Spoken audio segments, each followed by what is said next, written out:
evening, alien lovers of the interwebs. I'm Alexa, the resident ookie spooky girly, and today we're diving into the facts revealed to the public by a single expert, Bob Lazar. So Robert Scott Lazar is an American businessman and physicist who was hired in the late 1980s to reverse engineer extraterrestrial technology, and his determination to tell the truth to the public at great risk to himself is admirable, which is why he's the focus of today's chatter. Question for y'all, who is your favorite source for alien news? I'm partial to David Grush, but maybe I'll be tempted to change my mind after today. Let me know in the comments, and welcome to the top 5 real alien secrets leaked by Bob Lazar. Number 5. Build a UFO. In the 1989 interview that started these leaks, the claim sounded like Hollywood sci-fi. Months later though, when his identity was revealed, Bob said he worked at a secret facility that I'll talk more about later, where alien technology was being reverse engineered, meaning, taken apart to figure out how it worked and whether the Pentagon could duplicate it. Look, the premise seems a lot less absurd now. Bob said that his job was to help with the reverse engineering of one of 9 flying saucers, which he alleged were extraterrestrial in origin. He claims that one of the flying saucers, the one he coined the sport model, was manufactured out of a metallic substance similar in appearance and touch to liquid titanium. Bob said that the propulsion of the studied vehicle ran on an antimatter reactor and was fueled by the chemical element with atomic number 115, which once again, I'll touch on later, I promise.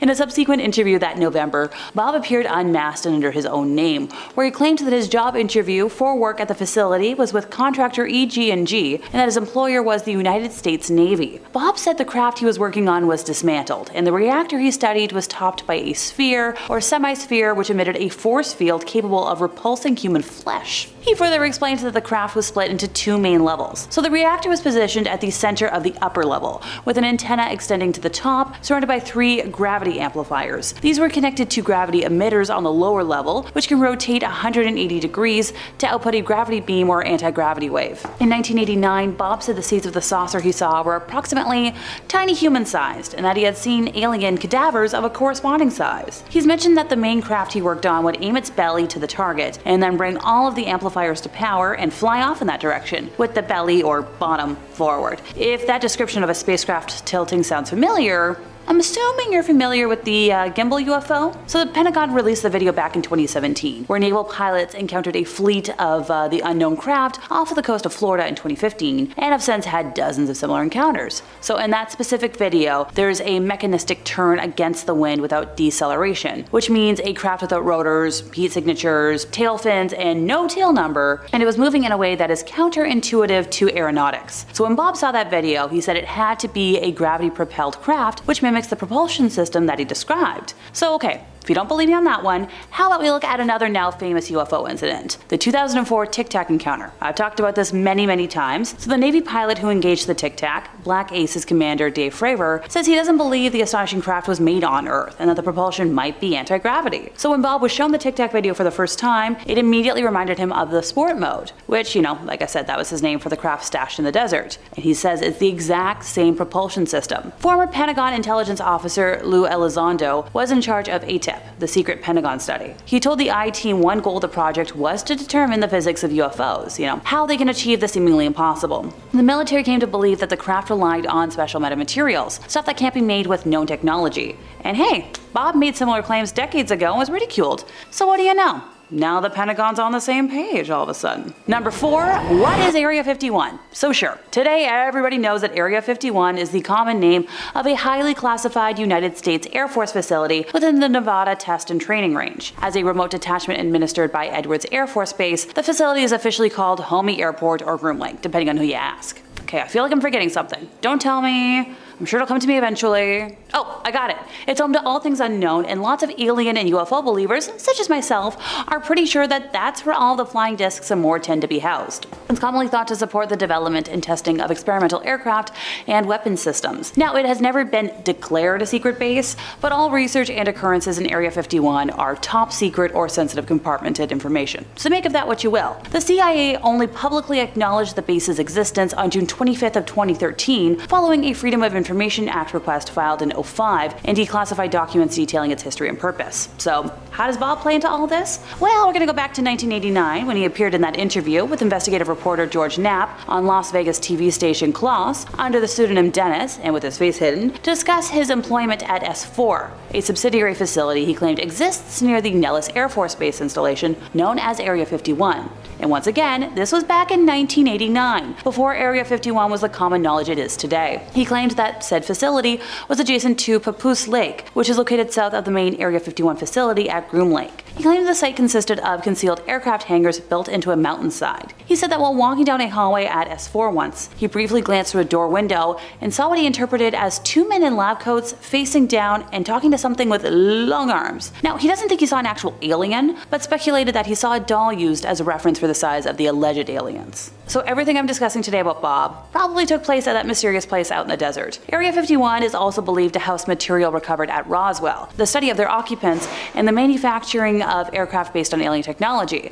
And also might be a place to host meetings or joint undertakings with extraterrestrials. It tends to be where the development of exotic energy weapons for the Strategic Defense Initiative or other weapons programs happens, possibly where they're working on projects to do with weather control, time travel and teleportation technology, and exotic propulsion systems related to the Aurora program. So many of these tend to do with, underground facilities at Groom or Papoose Lake. So, the S4 location first talked about by Bob, which is 8.5 miles south and includes claims of a transcontinental underground railroad system and a disappearing airstrip named the Cheshire Airstrip, after Lewis Carroll's Cheshire Cat, which briefly appears when water is sprayed onto its camouflaged asphalt and engineering based on alien technology.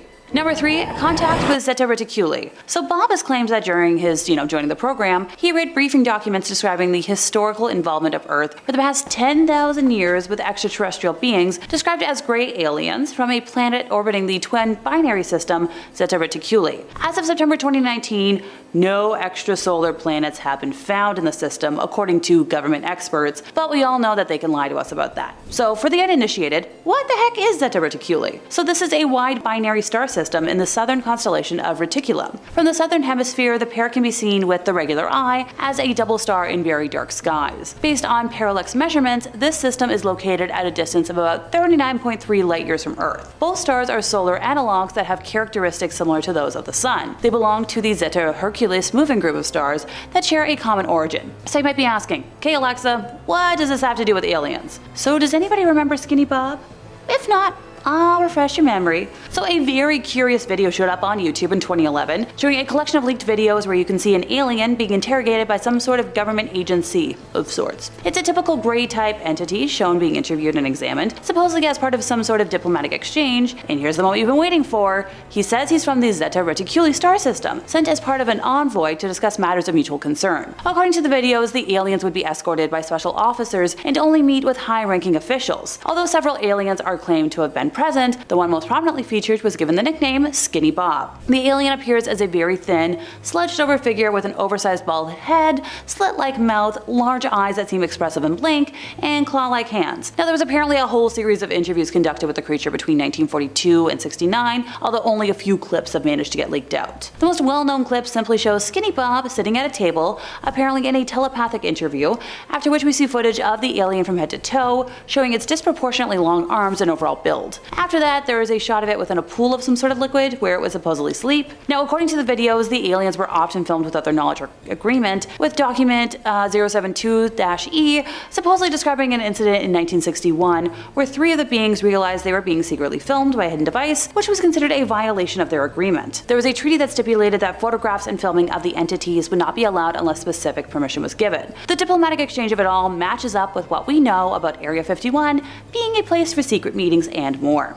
Number 2, Men in Black Erasing History. So yeah, it's no secret the government has the power to erase or cover up whatever they want. And what they've done to Bob in an attempt to discredit him is a very clear example of that control. So Bob is adamant that his employment and education records have been erased and modified. So remember how I mentioned that he's a physicist? So Bob claims to have obtained master's degrees in physics from MIT and in electronics from Caltech, but mysteriously, both universities show no record of him. Now, I get one institution losing records can be explained, as like a clerical error, but both losing records are a little suspicious. Earlier, I also mentioned how Bob claimed that his job interview for work at the facility was with contractor EG&G, and that his employer was the United States Navy, right? Well, EG&G stated it had no records on him, and his employment at a Nellis Air Force Base subsidiary has also been discredited by skeptics, as well as the United States Air Force. Once again, discredited, or simply just erased by the government. Bob claims to have worked as a physicist during his tenure at the Los Alamos Meson Physics facility, but an inquiry into his position revealed his role to have been a technician for a contractor firm, and that he worked neither as a physicist or for Los Alamos. Not to sound like a broken record, but it's clearly the men in black at work here, and skeptics just need to understand that.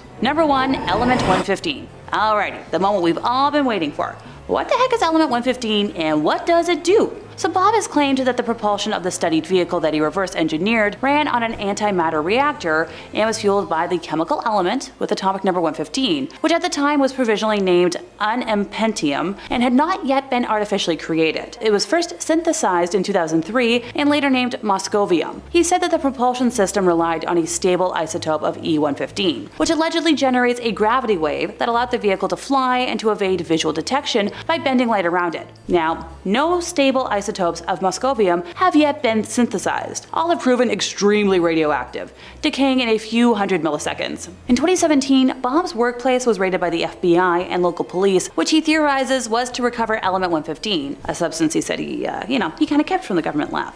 I don't blame him. And that brings us to the end of our time, and I swear the more I talk about alien life, the more I believe. If you enjoyed the deep dive into Bob today, could you help us out by giving this video a like, subscribing if you aren't already, hit the bell for more out of this world content from us here at Top 5 Scary Videos, and I'll see y'all next time, you lovely spooky people.